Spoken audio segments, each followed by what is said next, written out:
Hi, welcome to another episode of Hot Takes. There is a Tory MP. Her name is Nusrat Ghani, and she is one of the several deputy speakers of the House of Commons. She is in a position where she's been rebuked by the Speaker, and it's getting to become very controversial as to why Lindsay Hoyle has rebuked her and told her off effectively. It was a private rebuke, not public, but everybody knows that this has happened. And the reason it's happened is that Miss Ghani joined a cross-party group. This isn't a political matter, it's a cross-party matter, in order to raise the issue of Jimmy Lai. Jimmy Lai is a British-born, British citizen of Chinese descent. He's a media operator, and he's been arrested and imprisoned in China. Now, when Rachel Reeves went off to kiss the arse and quite literally kowtow to the Chinese, Miss Ghani, along with many, many others from all parties, Labour, Lib Dems, Tories, you name it, signed a letter asking Rachel Reeves to raise the matter of Jimmy Lai. Rachel Reeves, of course, did not raise the issue of Jimmy Lai because human rights are nothing to do with her when she's going over there to kiss every Chinese hole she can find and then coming back with what can frankly be described as a pathetic deal. But she was then, Miss Ghani was then, like I say, ticked off by Lindsay Hoyle, who said that she must rise above such things and that deputy speakers must not involve themselves in political squabbles. But sources are saying now, but that ticking off only happened because Labour whips bullied him into doing it. They surrounded him and said, no. Now, would they have been quite so vociferous if it was a Labour MP who'd done this? Probably not, but she obviously is a Tory. And so the Labour whips surrounded him and demanded vigorously that she should be disciplined because she signed this letter that other Labour MPs signed. And this was the thing. Now, the Tories come out saying this is just bully boy tactics, that these Labour whips should apologise, that Lindsay Hoyle should untick her off, as it were. And they're saying that, yes, they agree that by convention, the Speaker and Deputy Speakers should stay above political fray. But they're saying that this is not a political matter. This is a humanitarian matter. And it was not of any political party. It was a House matter. It was across all sides of the House. There was no contentious political aspect to it.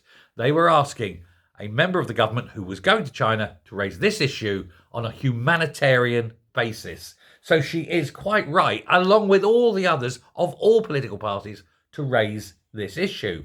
What is truly shameful is that the Chancellor did not raise it because the Chancellor is frit. She is terrified. She was scared. I dare not do it. Oh no. Because she has, like so many other in the Labour Party, no spine. Now, Reeves defended her decision to go to Beijing and said that, of course, she'd be talking about human rights issues. She never did. She did not talk about, for example, the use of slave labour, the use of child labour. She did not talk about the concentration camps, about the abuses of power, the abuses of justice, the clamping down of free speech and the clamping down of a free press. She mentioned none of this and certainly didn't mention Jimmy Lai because, well, of course she's not going to, is it? At the moment, the British government's official position is to welcome the Chinese, the new Chinese overlords. After all, it's a communist state, just exactly the sort of thing that makes Keir Starmer get a hard-on.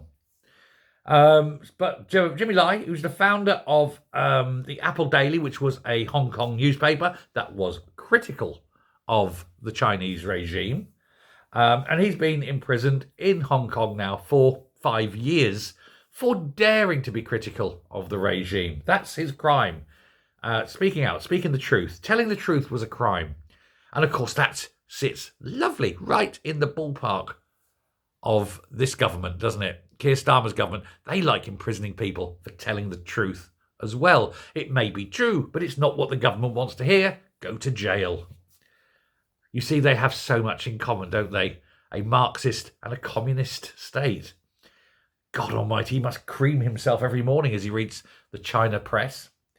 But anyway, in the letter, Miss Ghani, joined by fellow MPs, including Ian Duncan-Smith, Tom Tugg and and about 10 Labour MPs, 2 Lib Dems and others.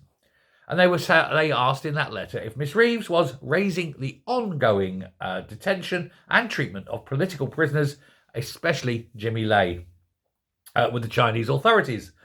They added that they wanted this fantasy, as they call it, this fantasy and fabrication of charges to be dispelled, and called for his immediate and unconditional release. Jimmy Lai, of course, is a British subject. It would be quite within her wheelhouse for her to ask about a British subject held in a Chinese jail.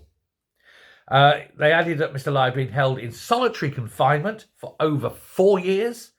They said his treatment was emblematic of the destruction of Hong Kong's freedoms and the impunity with which Beijing believes it can now behave. We need to ban TikTok. We need to ban all Chinese goods coming into Britain. And we absolutely need to ban Chinese cars. And we need to tell China, you want to behave in that way, that's fine. You do so. But we're not buying your shit anymore. And yes, it might make things a bit more expensive, and that's fine. But I think if we can break China, it's got to be worth the price. America are about to. Trump is about to break China.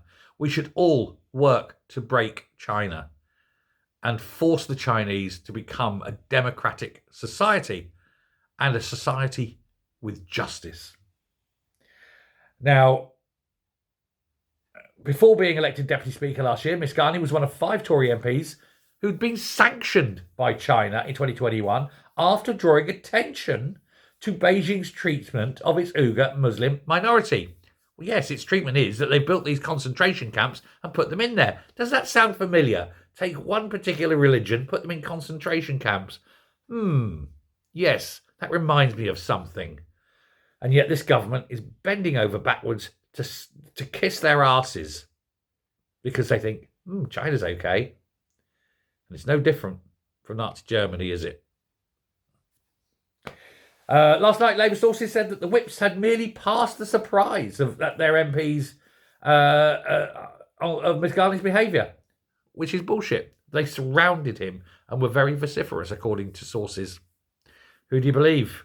Ghani or some Labour whip?